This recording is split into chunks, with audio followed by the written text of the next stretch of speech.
Studio Mumbai. हम बोलिले दिल अपन खोली के हो, भारत माता से आई लव यू बोली के हो।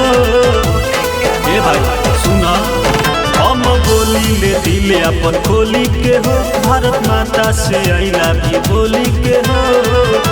दहरत पूरा पाकिस्तान बाट हो, दहरत पूरा पाकिस्तान बाट हो।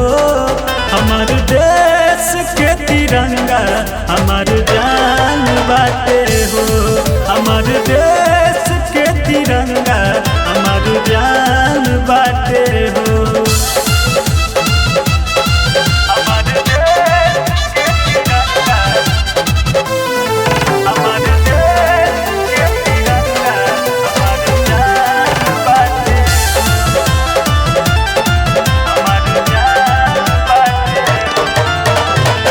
नाम बाटे शान बाटे जानत जहान बा, बच्चा बच्चा बोलत ही जा जय जय हिंदुस्तान बा, जय जय हिंदुस्तान।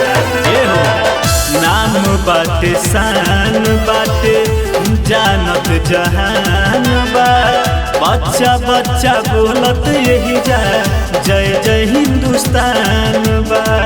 सहे वाला केहू के ना गुमान बाटे हो, सहे वाला केहू के ना गुमान बाटे हो। हमार देश के तिरंगा हमार जान बाटे हो, हमार देश के तिरंगा हमार जान बाटे हो।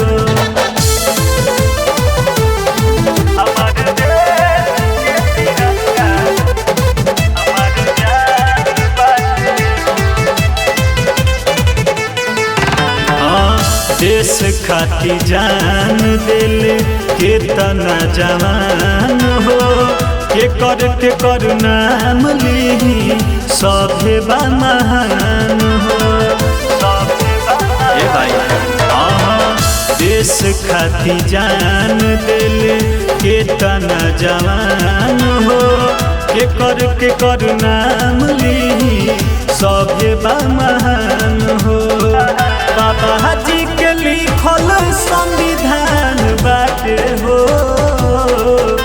गुरमीत दिलीप के प्राण बाटे हो। हमार देश के तिरंगा हमार जान बाटे